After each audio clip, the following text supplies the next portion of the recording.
He's the toughest son of a gun I've ever seen. Yeah, that's Ever. right. With all he's had thrown at him, I mean, I'd be in an insane asylum. See, I think there's I should be. an interesting rhetorical trick you can always play with these things. When Sean says, "Think of all the things that they have done to him," and in spite of that, he puts together this probably the most racially diverse political coalition we've seen in generations. But you could also say it is because of what they did to him. And turn that around. It's not just in spite of it. Like yes, he's a tough guy. And he's That's a great point. energetic, but it could be because of that. Overdone. well, and also, Overkill. I think we shouldn't underestimate the importance of policy in all of this. Absolutely. The Trump agenda in 2019 delivered some of the most stunning economic gains to blue-collar workers, the people that we came from, that we had seen in 25 years or maybe even longer. So from the border to the economy to foreign policy and peace, that resonated with young people, with men, with this new demographic coalition. And I think it's not just the greatest political comeback of all time. If these trends continue, a big if, but if, it will be the greatest comeback, I believe, in history, because this man was counted out and called every name in the book. They want to put him in jail tonight. If they could, they would put him in jail. And I hate to get ahead of ourselves, but if he does win and the numbers hold up, and the popular vote is what it is, he would have a mandate. He would have a diverse, winning coalition that he would then be able to govern with. The House, he got the House and the Senate. He would get the House. He would probably have the Senate. Maybe he doesn't have the House, but that mandate would have to be respected. So it would be up to Democrats and the media to determine how's their posture going to be towards a seemingly very popular president who's had the greatest upset victory, followed by the most controversial election, followed by the greatest comeback victory we've ever seen. So, we shall see. Yeah, so we may have this conversation several hours from now. But listen, the primes. I call you the primes now. Seven, 8, and 9. The Avengers. Thank you very much. Thank you, You guys, great coverage. Have fun. Fantastic to be together. Thank you so much, guys. That was great. Fun. It was great. The vote count is underway. More results coming in. We're tracking it all as Fox News Democracy 24 marches on.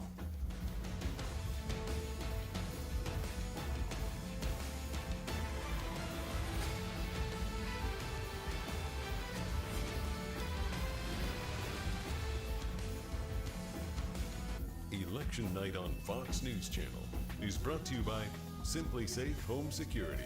There's no safe like Simply Safe. Can you believe this, man? Everyone's getting that new Simply Safe outdoor monitoring. Now they can help prevent crime before it even happens. How do we compete with AI-powered outdoor cameras that alert live agents of an intruder? Stop. This is Simply Safe. Police are on the way. Whoa! I didn't even see those guys. So what about us now? Luckily, I'm pretty adorable. There's no safe like Simply Safe. This is our legacy. I won't let anyone take it. The epic return of Yellowstone. I can see it now. I know what to do. There is no morality. This is war. We fight here, or we die here.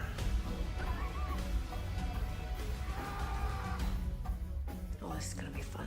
It's been pretty fun so far. Yellowstone. Watch on Paramount Network this week. The votes are in. The next president of the United States is... Lord, we trust in you. We give to you everything. Our leaders, our president, our country. We give it all to you. Jesus, we trust in you. Amen.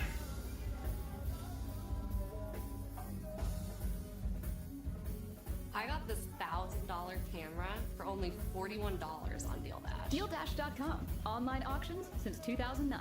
This PlayStation 5 sold for only 50 cents. This iPad Pro sold for less than $34. And this Nintendo Switch sold for less than $20. I got this KitchenAid stand mixer for only $56. I got this barbecue smoker for $26. And shipping is always free.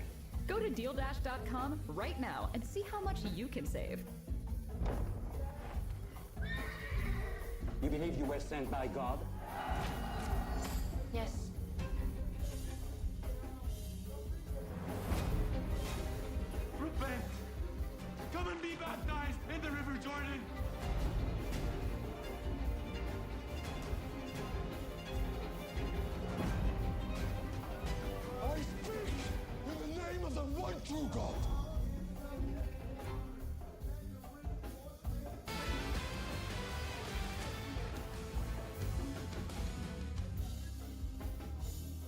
We are back, and Jackie Heinrich is standing by at the Harris campaign headquarters, where there is a lot of votes still to come in tonight. What's the mood over there at this point, though, Jackie? You know, Martha, every once in a while we get this glaring reminder that just over 3 months ago, this was Joe Biden's campaign. Every time we want to get any information from campaign officials, we have to text someone in Wilmington. There aren't any campaign staffers walking around, and that means that often we can't get answers to simple things like how many people are in this crowd? Who's in this crowd? What is their connection to the vice president? Which groups were invited? We've posed these questions to the campaign and not been able to get any answers.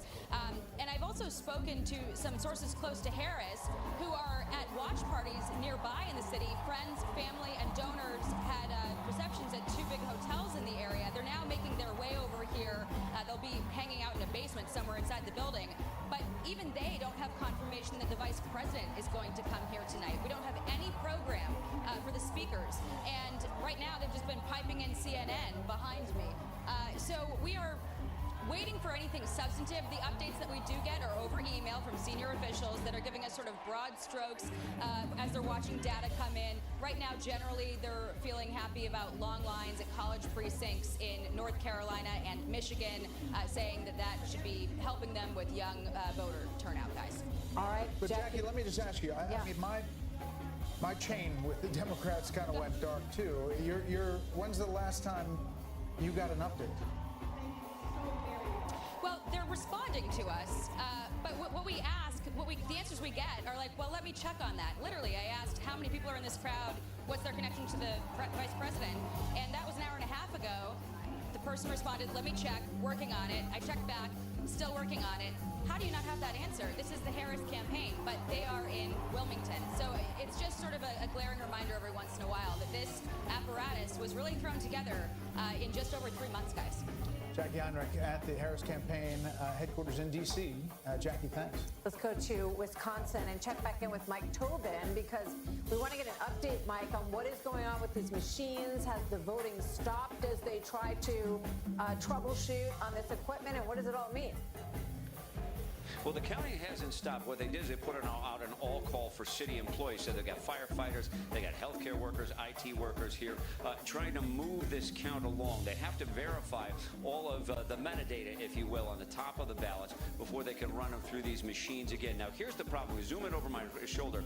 I want to show you how these voting tabulators are working, or how the machines themselves ran into a problem. If you look at the back of that machine, there's a red sticker on the back of that machine.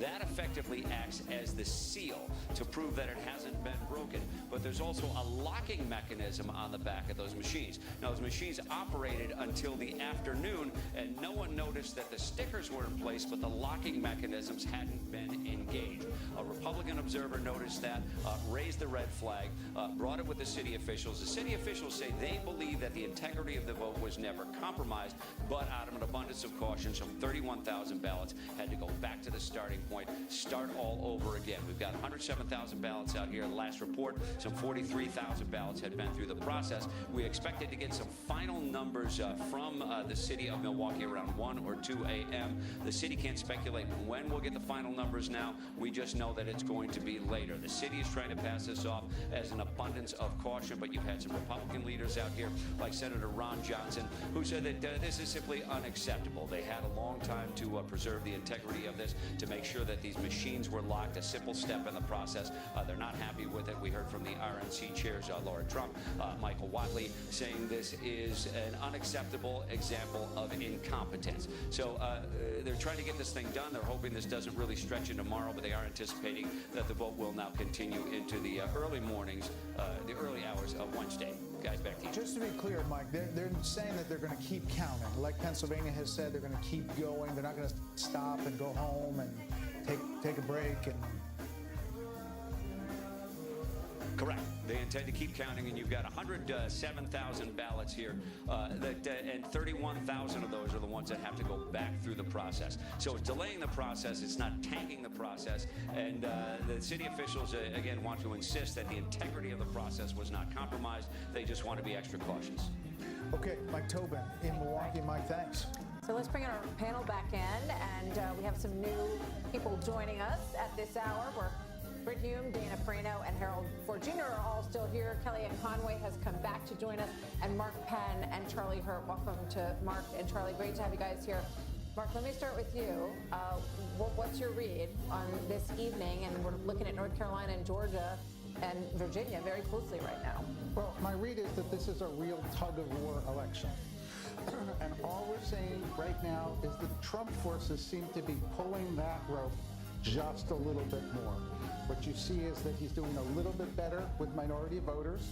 The suburban wave for Harris did not materialize, and Trump is doing very well in the rural areas. So there's just infinitesimal change.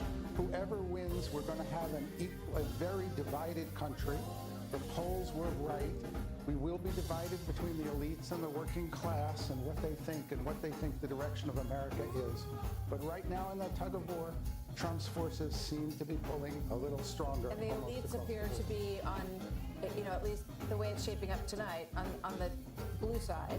And the working class is on the red side. This is not, there's a development that has happened in the Trump years. I asked you 3 nights in a row, who do you want to be? Right now at 10:36 p.m., who do you want to vote? Right now, I want to be Donald Trump because these votes are coming in. You take a look at Philadelphia. Philadelphia, he had 12%. Then he had 18%, the same as he had last time. Now he's got 21%. He's got 3 points better than he had last time. That's what he needs to pull Pennsylvania. Mark, she still has a path, but it relies entirely at this stage, I think, on winning the 3 big blue wall states. What do you think her chances are? That's what I'm saying. I think her chances are diminishing the more this vote is coming in. There's no question that I think this race now is going to be down to those 3 blue wall states. I think he's got, let's call it a 55% chance of winning one or more of those states. We've got more information, I think, on Pennsylvania than the others. I think that is, pulling more in his direction. The more these votes are being counted. I just have one more question for you in this round, Mark, and then we'll get to more, I'm sure. You early on questioned the strategy that had led to inflation in the Biden administration. You thought they should have addressed it much sooner. You also questioned whether or not he should be the candidate and whether or not that kind of switch up should have happened sooner. What do you think tonight about those issues? Look, I think Harris will have run a very credible race. She is getting the Democratic constituency probably doing better than Biden would have done because Biden was really collapsing. She is getting the Democratic constituency. This is awfully close no matter who wins. Whoever is president is going to have to address all of America. But I think she ran a good race, almost an excellent race, but it may just fall into It's a good point because we're comparing Biden to 2020 numbers when he won, but the numbers where he was when she took over were not those numbers. Disaster. Yeah. We have a call, Mayor. The Fox News decision desk can now project that former President Trump will win the state of Iowa. Trump is performing well in rural areas, which helped deliver victories to former President Trump in 2016 and 2020. This obviously comes in the wake of a lot of focus on a poll that shall not be named. No, let's do it. Oh, name it? The Des Moines Register poll. I think we've talked about it 7 times tonight. But anyway, it got a lot of attention. It was an attention-getting poll, and it was being forecast to be what the Midwest may look like, maybe because of a gender gap or whatever she was seeing in her poll, Ann Seltzer. We are now calling Iowa for the former president. Yeah, I mean, it was, described as a bit of a jolt when it came across. I think all of us, when we saw that, Ann Seltzer, because the reason is she has an excellent reputation. She's called a lot of things well. In fact, she called the Trump lead in 2016 in her polling, and everyone thought she was crazy. She had him like +6 or something like that. But she also had winning the caucus in Tennessee. So she has a good reputation, but this one appears to be a blip on her screen because clearly Iowa is in the Trump column tonight. Harold, thoughts about what's developed? So you think about what everyone is saying. This blue wall, there are 44 electoral votes there in Michigan, Wisconsin, and Pennsylvania. If she loses Virginia, Nevada is 6. That gives her 50. If she wins Virginia, that gives her 57. She has a very narrow path, as Mark is saying. I think as you look back, and this is a big if here, we talked about it, I think, in the last segment, we talked a little bit about the policy here, Laura did. And if she looks back, I think 3 things, and you said one of them, Kelly. Should you have chosen Shapiro? if where we're going is where we look like we're going to go? Should you have countered on the transgender issue more quickly and more effectively? And then the border and the economy. Should she have distanced herself from Biden? Now look, we're still a little early in the evening. I agree with Mark. It's still a little pull one way. But if you're sitting there tonight, you want to be on that campaign tonight.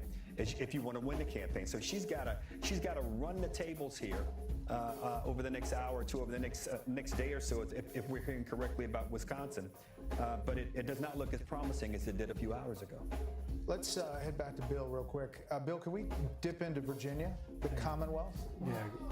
Say it again, Brett. Sorry about that. Oh, sorry. That's okay. Go ahead. Do what you're going to do. We'll get to Virginia. Okay, gotcha. Eventually. I'll give you a little run up the Atlantic coast here, okay? This is Georgia. Too soon to call. You ask yourself, why can't you call it? There's still some vote out there. And the question is, where is the vote?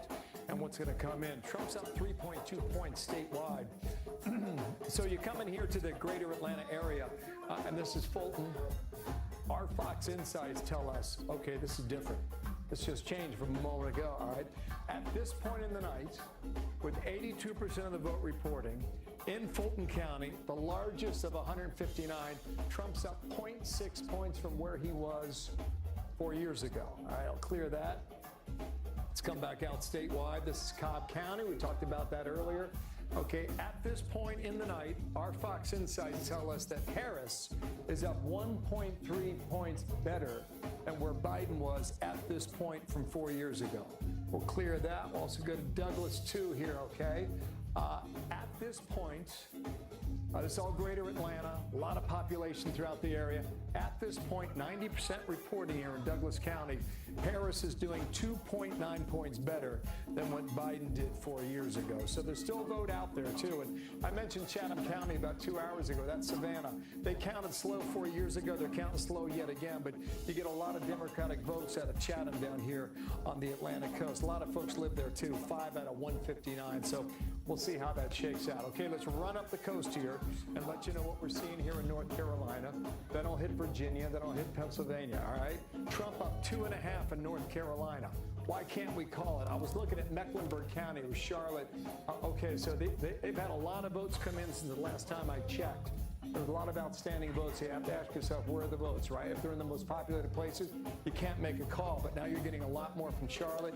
This is Wake County, Raleigh. It's number 1. Still about 20% of the vote out there, okay? Comfortable lead for Harris. We expected that. But let me just check 2020 and go ahead and use the slide again. Okay, so she's performing 0.5 point better than Joe Biden finished from 4 years ago. So we're keeping track of that. You wanted Virginia. I'm getting there, guys. Hang on 1 second here. Just got to move the meter, and we'll see what's happening here in the Commonwealth. All right, so while you're checking that, Charlie Hertzman, Virginia. Yeah. Tight squeeze. So what are you looking at, Charlie? Tight squeeze, Virginia. What are you looking at? So it's kind of interesting, actually, that this is so close, especially if you looked at the early numbers across the state. It was fairly extraordinary with the early vote, both early mail-in vote and then early in-person vote. All of the big D-plus counties in the state were significantly down from 4 years ago, including the big counties like Fairfax, Richmond, and then all of the R-plus counties were significantly higher this time than they were 4 years ago. And so if you had just looked at those early numbers and then look at this, it's actually not that surprising that it's this close, even though Virginia is, for all intents and purposes, a blue state now and has been since George W. Bush, or since Obama anyway. But it is, I think that Governor Youngkin, who said, watch out, it's going to be tight here, is probably looking at those same numbers and realizes that this thing might actually be the surprise of the night. Yeah, a lot of people drifted to Northern Virginia, suburbanites. There's not a great Trump vote in that near D.C., counties, Kellyanne, and that's what we're looking at here is where that vote is outstanding and whether it changes the dynamic. No question. And Glenn Youngkin's been a great partner to Donald Trump this whole time on the campaign trail. He told me personally when I asked him, do you think it's really competitive a couple months ago, he said, I think he's going to force Biden-Harris, now Harris, to spend some time and money there, and that's happening. happen, but it was ground zero for the parents' rights movement, the school stuff in 2021. I wanted to say something. Kamala Harris's team was smart and strategic to go for the 3 states and blue wall, since they've gone